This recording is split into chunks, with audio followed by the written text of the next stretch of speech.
নমস্কাৰ শিক্ষাগুৰুসকল, আপোনালোকক মোৰ ইউটিউব চেনেলত স্বাগতম জনাওঁ। শিক্ষাগুৰুসকল, আপোনালোকে কেনেকৈ শিক্ষা সেতুত নিজৰ একাডেমিক কোৱালিফিকেশ্যন যেনেকৈ পোষ্ট গ্ৰেজুৱেশ্যন, গ্ৰেজুৱেশ্যন বা হাই ছেকেণ্ডেৰী কেনেকৈ এড কৰিব বা প্ৰফেশ্যনেল কোৱালিফিকেশ্যন যেনেকৈ BEd বা DLEd কেনেকৈ এড কৰিব, সেইখন মই আপোনালোকক এই ভিডিঅ'ত দেখাই দিম। আৰু আপোনালোকে এড কৰাৰ পিছত কেনেকৈ ষ্টাফ এডিট এপ্ৰুভেলত গৈ সেইখন এপ্ৰুভ কৰিব, সেইখন মই এই ভিডিঅ'ত আপোনালোকক দেখাই দিম। আৰু আপোনালোকে যদি আগত পোষ্ট গ্ৰেজুৱেশ্যন বা গ্ৰেজুৱেশ্যন এড কৰিছে কিন্তু আপোনালোকে ছাবজেক্টটো এড কৰা নাই, তাৰ বাবে আপোনালোকে কি কৰিব লাগিব, আকৌ নতুনকৈ এড কৰিব লাগিব। আগৰ পুৰণা যিটো আছে এইটো আমাৰ কি কৰিব লাগিব, ডিলিট কৰিব লাগিব। তা আপোনালোকে কেনেকৈ নতুনকৈ এড কৰিব সেইখন মই এই ভিডিঅ'ত আপোনালোকক দেখাই দিম। আপোনালোকে ভিডিঅ'টো স্কিপ নকৰাকৈ সম্পূৰ্ণ চাব। আৰু আপোনালোকে যদি মোৰ চেনেলটো এতিয়ালৈ ছাবস্ক্ৰাইব কৰা নাই, অনুগ্ৰহ কৰি ছাবস্ক্ৰাইব কৰি দিব আৰু নটিফিকেশ্যন বেল আইকন টাচ কৰি অল কৰি দিব। ধন্যবাদ। শিক্ষাগুৰুসকল, আপোনালোকে শিক্ষা সেতুত আপোনালোকৰ একাডেমিক কোৱালিফিকেশ্যন বা প্ৰফেশ্যনেল কোৱালিফিকেশ্যন এড কৰাৰ কাৰণে আপোনালোকে শিক্ষা সেতু পৰ্টেলত আপোনালোকৰ স্কুল লগ ইন কৰিব। লগ ইন কৰাৰ পিছত এনেকুৱা ডাছবৰ্ড অ'পেন হ'ব, আপোনালোকে দেখা পাই আছে। আৰু ইয়াতে আপোনালোকে দেখা পাই আছে তিনিটা লাইন আছে। এই লাইনত আপোনালোকে কি কৰিব, ক্লিক কৰিব। ক্লিক কৰাৰ পিছত ইয়াতে আপোনালোকে দেখা পাই আছে বহুতকেইটা অপশ্যন আহিছে, এনেকৈ dashboard, school management, teacher and staff, student management. তা আমাৰ টিচাৰৰ কোৱালিফিকেশ্যন এড কৰিম, তাৰ বাবে আমি কি কৰিম, টিচাৰ এণ্ড ষ্টাফত ক্লিক কৰিম। কৰাৰ পিছত ইয়াতে আপোনালোকে দেখা পাই আছে বহুতকেইটা অপশ্যন আহিছে। তা আমি ফাৰ্ষ্ট অপশ্যন য'ত আছে টিচাৰ এণ্ড ষ্টাফ লিষ্টিং, তাতে আমি ক্লিক কৰিম। ক্লিক কৰাৰ পিছত ইয়াতে আপোনালোকে দেখা পাই আছে আপোনালোকৰ স্কুলৰ যিমান ষ্টাফ থাকিব গোটেইকেইজনৰ নামবিলাক আহি যাব। তা আপোনালোকে এইটো কি কৰিব, ৰাইট ছাইডৰ পৰা লেফ্ট ছাইডত স্ক্ৰল কৰি লৈ যাব। তো ইয়াতে আপোনালোকে দেখা পাই আছে একশ্যন বুলি লিখা আছে আৰু ইয়াতে চিলেক্ট একশ্যন বুলি লিখা আছে। তা আপোনালোকে যিজন টিচাৰৰ কোৱালিফিকেশ্যন এড কৰিব তাৰ প্ৰফাইলৰ ছাইডত গৈ চিলেক্ট একশ্যনত আপোনালোকে ক্লিক কৰিব। তো মই ক্লিক কৰি আছোঁ। কৰাৰ পিছত ইয়াতে বহুতকেইটা অপশ্যন আহিব।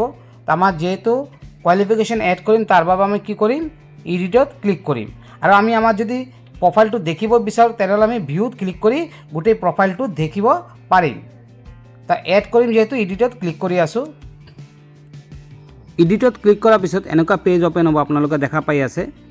ইয়াতে আপোনালোকে দেখা পাই আছে পোষ্ট ডিটেইলছ আছে, পাৰ্চনেল ডিটেইলছ আছে, কোৱালিফিকেশ্যন আছে, এডিশ্যনেল কোৱালিফিকেশ্যন এণ্ড নলেজ আছে আৰু অফিচিয়েল একাউণ্ট ডিটেইলছ আছে। আমি যিহেতু কোৱালিফিকেশ্যন এড কৰিম তাৰ বাবে আমি কি কৰিম, কোৱালিফিকেশ্যনত আমি ক্লিক কৰিম। তো মই ক্লিক কৰি আছোঁ। ক্লিক কৰাৰ পিছত এনেকুৱা পেজ অ'পেন হ'ব, আপোনালোকে দেখা পাই আছে,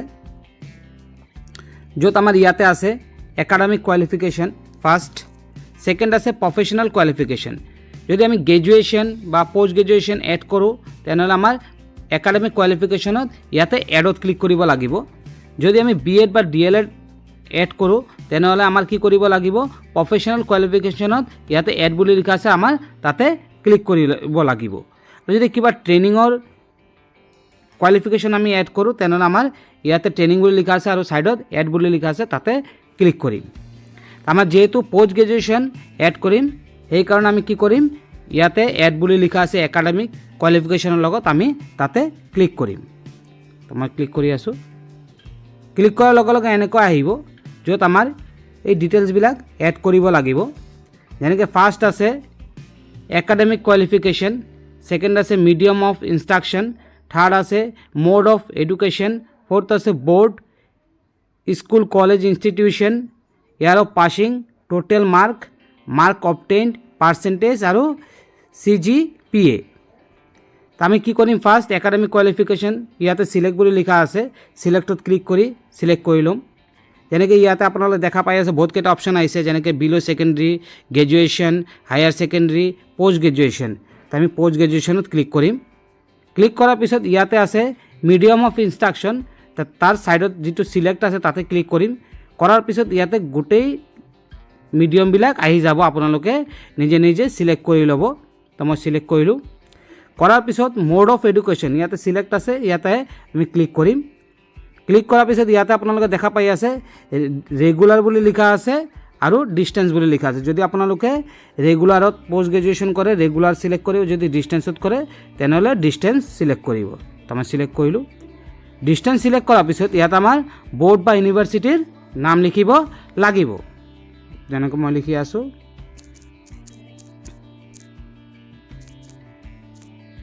লিখিলোঁ। ইয়াৰ পিছত আপোনালোকে ইয়াতে লিখিব ক'ৰ পৰা আপোনালোকে কোৰ্চ কৰিছে, স্কুল কলেজ বা ইনষ্টিটিউশ্যনৰ নাম লিখিব লাগিব। তো মই লিখি আছোঁ।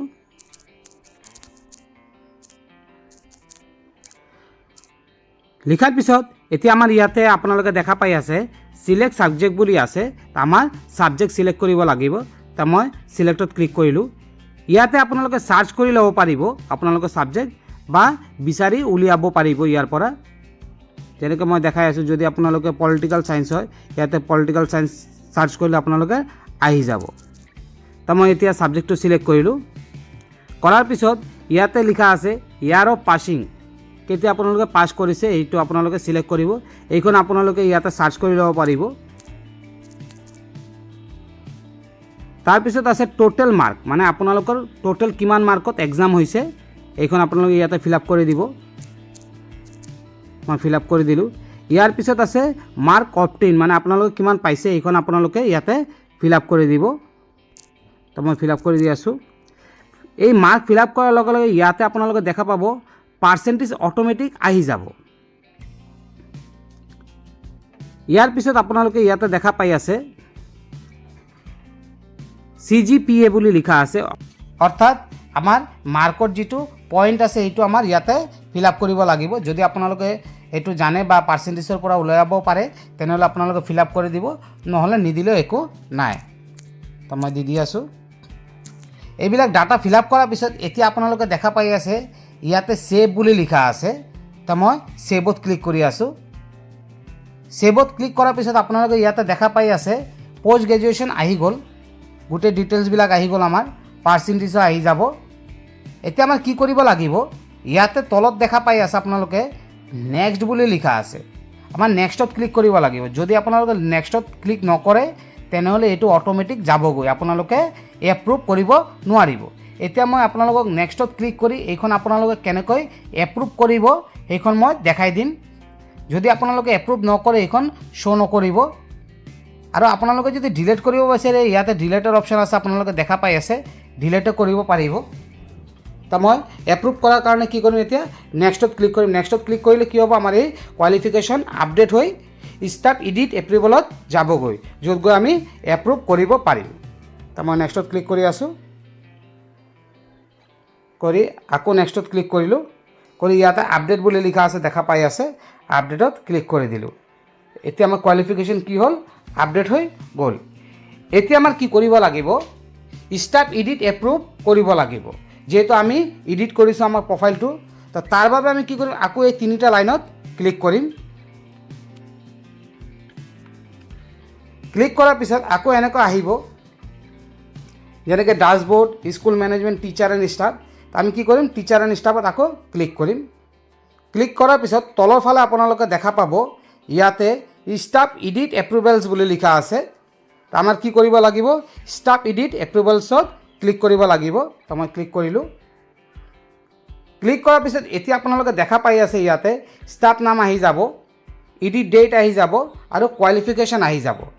আৰু ইয়াতে একশ্যন বুলি লিখা আছে, ইয়াতে ভিউ আহি যাব। তো আমাৰ কি কৰিব লাগিব, ফাৰ্ষ্ট এপ্ৰুভেলৰ কাৰণে ভিউত ক্লিক কৰিব লাগিব। ক্লিক কৰাৰ পিছত গোটেই ডিটেইলছবিলাক আহি যাব, আমি যিটো ফিল আপ কৰিছোঁ পোষ্ট গ্ৰেজুৱেশ্যনত।